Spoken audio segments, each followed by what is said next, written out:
Welcome to Telugu stories. మరొక మంచి కథతో మీ ముందుకొచ్చేసాను. కథ పేరు వివాహ బంధాలు.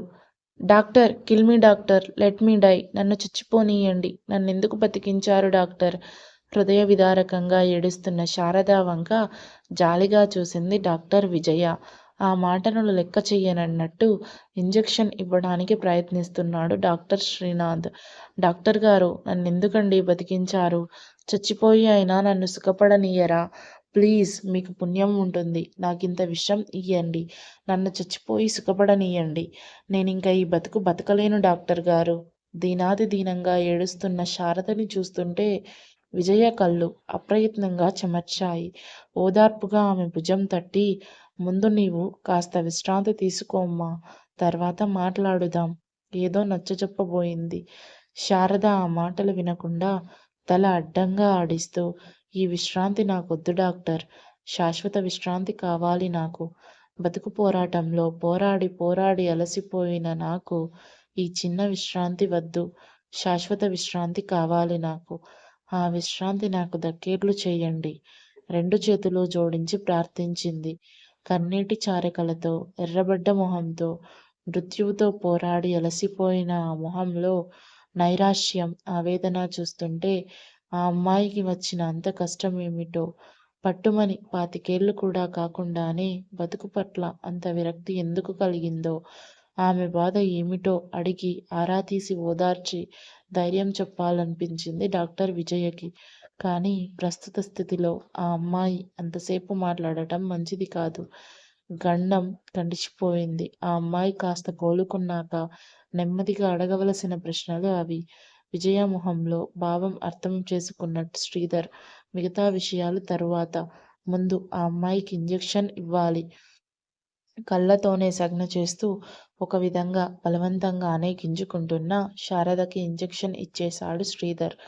చూడమ్మా, నీకొచ్చిన కష్టం ఏమిటో మాకు తెలియదు. కానీ ప్రతి సమస్యకి ఏదో పరిష్కార మార్గం ఉండకపోదు. ఆ మాత్రం దానికి దానికోసం నిండు ప్రాణం తీసుకోవడం అవివేకం. విజయ మృదువుగా ఆమె చెయ్యి విడిచి ఏదో చెప్పబోయింది. అవును డాక్టర్, అందరూ అలాగే కబుర్లు చెప్తారు, నీతులు బోధిస్తారు. పెళ్లికి చెలగాటం, నిలకకి ప్రాణ సంకటం. ఆ బాధ మీకు అర్థం కాదు. ఉక్రోషం, కసి, నిరాశ పెనవేసుకోగా నిస్సహాయంతో కోపం ముంచుకొచ్చి కటువుగా అంది శారద. బాధ, బాధలు అన్న మాటకి అర్థం నాకు తెలిసినంతగా మరొకరికి తెలియదమ్మా. ప్రతి మనిషి తనొక్కరే ప్రపంచంలో బాధలన్నీ పడుతున్నాం అనుకుంటారు. అదోలా నవ్వింది విజయ. వద్దు డాక్టర్ గారు, ఈ మాటలన్నీ నాకు చెప్పకండి. ఓర్పు, శాంతం. ఈ మాటలన్నీ విని విని విసిగిపోయాను. నన్నెలాగో చావనీయకుండా బతికించారు. నా కర్మానికి నన్ను వదిలి వెళ్ళండి. నా ఏడుపు నన్నేడవనీయండి. విరక్తిగా అని శారద కళ్ళు మూసుకుంది. విజయ శ్రీధర్ వంక చూసింది. విజయ, ఆ అమ్మాయిని పడుకోనియ్యి. మనం తర్వాత మాట్లాడుదాం. ఇంజెక్షన్ ఇచ్చాను, పడుకుంటుంది. లేచాక మాట్లాడవచ్చు అన్నాడు. విజయ, శ్రీధర్ ఇద్దరూ అక్కడ్నుంచి నెమ్మదిగా లేచి వెళ్ళారు. ఆ అమ్మాయి పాపం చాలా విరక్తితో, బాధతో ఆత్మహత్యకి పాలుపడిందనిపిస్తోంది. పాపం, ఏం జరిగిందో జాలిగా అంది విజయ కన్సల్టింగ్ రూంలోకి రాగానే. ఏదో బాధ, కష్టం లేకపోతే ఎవరు మాత్రం ఊరికే చచ్చిపోవాలనుకుంటారు? శ్రీధర్ ఫ్రిడ్జ్లో నీళ్లు తీసుకు తాగి విజయకి ఓ గ్లాసు అందించాడు. గంట క్రితం అపస్మారక స్థితిలో ఉన్న శారదని ఇరుగు పొరుగు ఇద్దరు ముగ్గురు మోసుకొచ్చారు నర్సింగ్ హోంకి. చామంచాయ రంగులో, సన్నగా, నాజూగ్గా ఉండి చదువు సంస్కారం ఉట్టిపడే వేషంతో ఉన్నది శారద. పట్టుమని 22 కంటే ఉండని ఆ అమ్మాయికి ఆత్మహత్య చేసుకోవాల్సిన కష్టం ఏమి వచ్చిందో విజయకి అర్థం కాలేదు.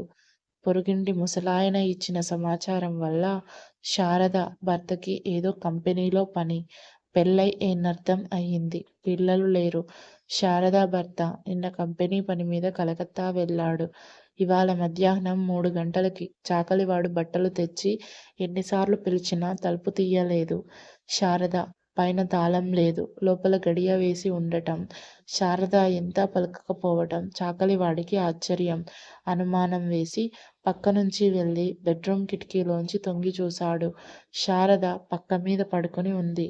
కిటికీలోంచి ఎన్నిసార్లు పిలిచినా శారదలో చలనం లేదు. చాకలివాడికి గదిలోంచి ఏదో మందు వాసన కూడా వేసింది. అనుమానంతోచి పక్కింటి ఆయన్ని పిలుచుకువచ్చాడు. గదిలో పరిస్థితి చూడగానే వాళ్ళకి అనుమానం వచ్చింది. ఆ గలబాకి ఇరుగు పొరుగు మూగారు. అంతా కలిసి వీధి తలుపు బద్దలు కొట్టారు. శారద పక్క మీద తెలివి తప్పి పడి ఉంది. కింద ట్విక్ 20 ఖాళీ సీసా. అందరికీ పరిస్థితి అర్థం అయింది. చకచక ఆ వీధిలోనే ఉన్న విజయశ్రీ నర్సింగ్ హోంకి మోసుకొచ్చారు. డాక్టర్, శ్రీధర్, విజయ ఓ అరగంట నానాతంటాలు పడి స్టమక్ వాష్ చేసి ఇంజక్షన్లు ఇచ్చాక శారదలో చలనం కనిపించింది. మరో అరగంట ఆలస్యం అయితే ప్రాణం పోయి ఉండేది. తెలివి వచ్చి తనున్న స్థితి చూసుకోగానే శారద తన యత్నం విఫలమైనందుకు, నలుగురి నోళ్ళల్లో పడిపోయినందుకు సిగ్గుతో, బాధతో తనని తాను మరచి హిస్టీరియా వచ్చిన దానిలా హృదయ విదారకంగా ఏడ్చింది. అంత చిన్న వయసులో ఉండి ఏ కారణంతో ఇంత ఘాతుకానికి పాల్పడిందో అన్న జాలితో డాక్టర్ విజయ మనసు ద్రవించింది. పొరుగింటి ఆయన వల్ల ఏ సమాచారం రాబట్టలేకపోయింది విజయ. శారద బాగా కోలుకున్నాక ఆమె నుంచి వివరాలు సేకరించి తనేదన్నా చేయగలిగిన సహాయం ఉంటే చేయాలని నిర్ణయించుకుంది విజయ. ఏమిటో నీ పిచ్చి గాని, లోకంలో ఎందరో నీలాంటి వాళ్ళు. జాలిపడిన సహాయం ఎంతమందికి చేయగలం? ఎవరి సమస్యలు వాళ్ళవి. అనవసరంగా నీ బుర్ర పాడు చేసుకుంటున్నావెందుకు చెప్పు. రాత్రి విజయ శారద గురించి పదే పదే విచారిస్తుంటే ఆఖరికి అన్నాడు శ్రీధర్. నీకు తెలియదు శ్రీధర్, ఏ ఆడపిల్లన్నా నిండు నూరేళ్ల జీవితం పరిసమాప్తి చేసుకోవాలనుకుంటే ఆమె మనసు ఎంత కృంగిపోయి ఉంటుందో నీకు అర్థం కాదు. నాకు తెలుసు. పెళ్ళై భర్తతో కాపురం చేసుకుంటున్న ఆ అమ్మాయికి అంత రాకూడని కష్టం ఏముంటుంది? భర్త అనాదరణో, అనుమానమో కారణం అయి ఉంటుందని నాకు గట్టి నమ్మకం. అందుకే నాకంత ఆరాటంగా ఉంది. శ్రీ, పిచ్చి ఇంత సెన్సిటివ్ అయితే ఎలా చెప్పు. రేపు అడుగుదాంలే. ఇంకా నిద్రపో ప్రేమగా ఆమె జుత్తు సవరించుతూ అన్నాడు శ్రీధర్. అతని గుండెలో ఒదిగిపోయి ఏ స్త్రీ అయినా భర్త ఆదరణ, అభిమానానికి దూరమైతే ఆ బ్రతుక్కి అర్థం కనిపించదు. ఇది మీ మగవాళ్ళకి అర్థం కాని విషయం శ్రీ, విజయ బేలగా అడిగింది. శ్రీధర్ నవ్వి ఆమెని దగ్గరకి పొదువుకున్నాడు. ఉదయం నర్సింగ్ హోంకి వస్తూనే డాక్టర్ విజయ శారద గదిలోకి ఆరాటంగా వచ్చి చూసింది.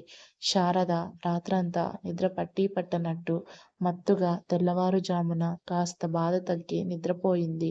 7 గంటలకి లేచాక వేడివేడి కాఫీ తాగాక కాస్త ప్రాణం కుదుట పడినట్టు తేటగా అనిపించింది. గదిలోకి వచ్చిన డాక్టర్ని చూడగానే శారదా మొహం సిగ్గుతో కాస్త ఎర్రబడింది. తను చేసిన పనికి సంజాయిషి ఇచ్చుకోవాల్సిన పరిస్థితిలో పడినందుకు ఇబ్బందిగా కదిలింది. విజయ వస్తూనే స్నేహపూర్వకంగా నవ్వి శారద చెయ్యి అందుకొని పల్స్ చూస్తూ, ఏమ్మా రాత్రి బాగా నిద్ర పట్టిందా? కడుపులో వికారం అది పూర్తిగా తగ్గిపోయిందా? ఉదయం మందు వేసుకున్నావా? డాక్టరుగా ప్రశ్నలు వేసింది. శారద తల ఆడించింది. శారదలో నిన్నటి ఆవేశం, నిరాశ, నిర్లిప్తత కాస్త తగ్గి ప్రశాంతంగా ఉన్నట్టు కనపడగానే, ఏమ్మా ఇంట్లో ఇంకెవరూ లేనట్టున్నారే? మీ వారు ఎప్పుడు వస్తారు? వారికి టెలిగ్రామ్ ఇయ్యమన్నావా? అనడిగింది. శారద చప్పున తల అడ్డంగా ఊపుతూ వద్దు వద్దు అంది గాబరాగా. విజయ శారదా మొహంలో హావభావాలు ఆశ్చర్యంగా పరిశీలించి, పోనీ మీ అమ్మా నాన్నగార్ల అడ్రస్ చెప్పు. ఎలాగైనా 2 రోజులు రెస్ట్ తీసుకోవాలి నీవు. వద్దు డాక్టర్, నాకెవరూ లేరు. నేనెవరికీ లేను. ఎవరికీ రాయవద్దు అంది అదో రకం విరక్తితో. అంటే నీకు తల్లిదండ్రులు లేరా? పోనీ అన్నదమ్ములు ఉన్నారా? డాక్టర్, అందరూ ఉన్నారు. అమ్మా నాన్న, అన్నయ్యలు, చెల్లెళ్ళు. కానీ నేనేమైనా విచారించేవాళ్ళు లేరు. శారద కళ్ళల్లో నీళ్లు తిరిగింది. విజయ్కేమీ అర్థం కాలేదు. ఒక్క క్షణం శారదని పరీక్షిస్తూ, చూడమ్మా శారద, నేనొక ప్రశ్న అడిగితే ఏమనుకోవు గదా? ఏమీ అనుకోవడానికి ఏముందిగా? మీరడిగే ప్రశ్న నాకు తెలుసు డాక్టర్. డాక్టర్ గారు, నిన్న ఏదో దుఃఖంలో, ఆవేశంలో ఏదో అనేశాను. ఏమనుకోకండి. మీరు డాక్టర్లు. ఒక మనిషిని మృత్యుముఖం నుంచి కాపాడగలిగినందుకు మీకు చాలా ఆనందంగా ఉండొచ్చు. నన్ను రక్షించి మీరు నాకెంతో ద్రోహం చేశారో మీకర్థం కాలేదు. చచ్చిపోవడంతో నా సమస్యకి పరిష్కారం దొరుకుతుందని ఆశించాను. కానీ కథ మళ్ళీ మొదటికి వచ్చింది డాక్టర్. చూడమ్మా, సమస్యకి పరిష్కారం చావే అయితే లోకంలో ఏ సమస్య మిగిలే ఉండదు. చచ్చిపోయి నీవు సాధించగలిగింది ఏముంటుంది? నీకోసం ఒకరో ఇద్దరో 2 రోజులు ఏడుస్తారు. నీవు నీ కథ కాలగర్భంలో కలిసిపోతారు. నిండు జీవితాన్ని అర్ధాంతరంగా పరిసమాప్తి చేసుకుంటే నష్టపోయేది నీవు కానీ మరెవరూ కాదు. అంచేత నీ సమస్య నీవే పరిష్కారం తెలుసు డాక్టర్. ఇదంతా నాకు తెలుసు. అన్ని ప్రయత్నాలు విఫలమైతే భవిష్యత్తులో ఏ ఆశ కనపడకే ఇంతకి తెగించాను. డాక్టర్ గారు, నేను మనిషిని. చీము నెత్తురు ఉన్నదాన్ని. ఆత్మాభిమానం, ఆత్మగౌరవం చంపుకొని పశువులా ఎలా బతకగలను? కాస్తో కూస్తో చదువుకున్నాను. బొత్తిగా వ్యక్తిత్వం అన్నది మర్చిపోయి బానిసలా ఎలా బతకగలను? మీరే చెప్పండి డాక్టర్ గారు. మీకు అర్థం కాదు నా వ్యధ. ఈ పరిస్థితిని అనుభవించిన వాళ్ళకి గాని అర్థం కాదు. శారద ఆవేశంగా అంది. విజయ అదోలా నవ్వింది. ఈ బాధ నాకర్థం అయినట్టు మరొకరికి అర్థం కాదు శారద. అందుకే నీ బాధ ఏమిటో తెలుసుకోవాలని నా ఆరాటం. నీవేం అనుకోకపోతే, అభ్యంతరం లేకపోతే నీ బాధ ఏమిటో నాకు చెప్పు. నన్ను ఓ డాక్టరులా కాక ఓ స్నేహితురాలిగా భావించు. నేనేమైనా సహాయపడగలనేమో చూస్తాను. శారద చెయ్యి చేతిలోకి తీసుకుని స్నేహపూర్వకంగా అంది. ఆమె చూపిన అభిమానానికి, ఆదరణకి శారద కళ్ళు చెమ్మగిల్లాయి.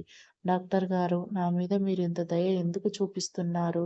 అంది పట్టుకున్న గొంతుతో. విజయ ఆ మాట విననట్టు నవ్వి ఆప్యాయంగా శారదా చేతిపై చెయ్యి వేసి నిమిరింది. డాక్టర్ గారు, ఎలా చెప్పను, ఏం చెప్పను? ఏ స్త్రీ తనంతట తాను చెప్పుకోలేని సంగతులు ఇవి. చెప్పినా ఎవరూ ఏం చెయ్యలేని పరిస్థితి ఇది. బిడియంగా అంది శారద. శారద, మీ వారి గురించేనా నీవు చెప్పబోయేది? మీ వారు నిన్ను సరిగ్గా చూడరా? అనుమానంగా అంది విజయ. శారద కాస్త ఆశ్చర్యంగా, మీకెలా తెలుసు? ఎలా తెలిసింది? అంది డాక్టర్ గారు. విజయ అదోలా నవ్వింది. అనుభవం నేర్పిన పాఠం. భర్త నిరాదరణ ఒక్కటే ఆడదాని మనస్సుని ఇంత విరక్తిలో పడేస్తుందని నాకు తెలుసు. ఆత్మహత్య చేసుకునేంత తెగింపు ఒక స్త్రీకి ఏర్పడిందంటే భర్త హింస ఒక్కటే కారణం అన్నది నాకు తెలుసు. అయితే పిల్లలున్న స్త్రీ ఆ పిల్లల కోసం ఆ నరకం సహిస్తుంది. నీకు పిల్లలు లేరు కనుక ఆ బంధం నిన్ను బంధించలేదు. ఏం నిజమేనా? శారద ఆశ్చర్యంగా చూసింది. డాక్టర్ గారు, మీకు అనుభవం అంటున్నారేమిటి? మీ ఇద్దరిని చూస్తుంటే ఎంతో ముచ్చటైన దాంపత్యం అనిపిస్తుంది. డాక్టర్ శ్రీధర్ గారు సంస్కారులను చూస్తేనే తెలుస్తుంది. అలాంటిది మీరేమిటి ఇలా అంటున్నారు? అనుమానంగా ఉంది. శ్రీధర్ దేవుడు. స్త్రీ గురించి కాదు నేను చెప్పేది. మరి మధ్యలోనే తెల్లబోతూ ఆడింది శారద. నా గురించి తర్వాత, ముందు నీ గురించి చెప్పు. ఒక్క అరగంట టైం ఉంటుంది. తర్వాత నాకు తీరదు. విజయ తొందర పెట్టింది. శారద ఒక్క నిమిషం మాటల కోసం తడుముకుంది. ఎక్కడ నుంచి చెప్పను?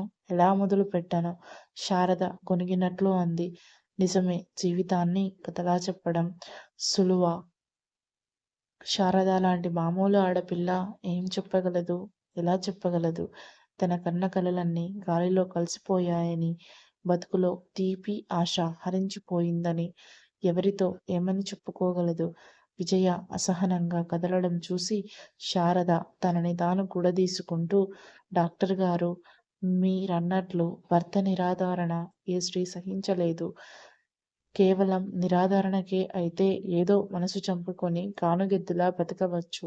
కానీ ఆత్మాభిమానాన్ని, ఆత్మగౌరవాన్ని వదులుకొని అనుమానాలు సహిస్తూ ఏన్నర్థం బతికానో, ఆయనలో ఏనాటికన్నా మార్పు రాదా అన్న ఆశతో ఈనాటి వరకు ఓపిగ్గా ఎదురుచూశాను. కానీ నా ఆశ వృధా, అడియాస అని ఇన్నాళ్లలో జరిగిన ప్రతి సంఘటనలో బలపరుస్తుంటే భవిష్యత్తులో ఏ ఆశ కనిపించక ఇంతకి తెగించాను డాక్టర్. నెక్స్ట్ ఎపిసోడ్ ఇంకా చాలా ఇంట్రెస్టింగ్గా ఉంటుందండి. Thanks for watching it.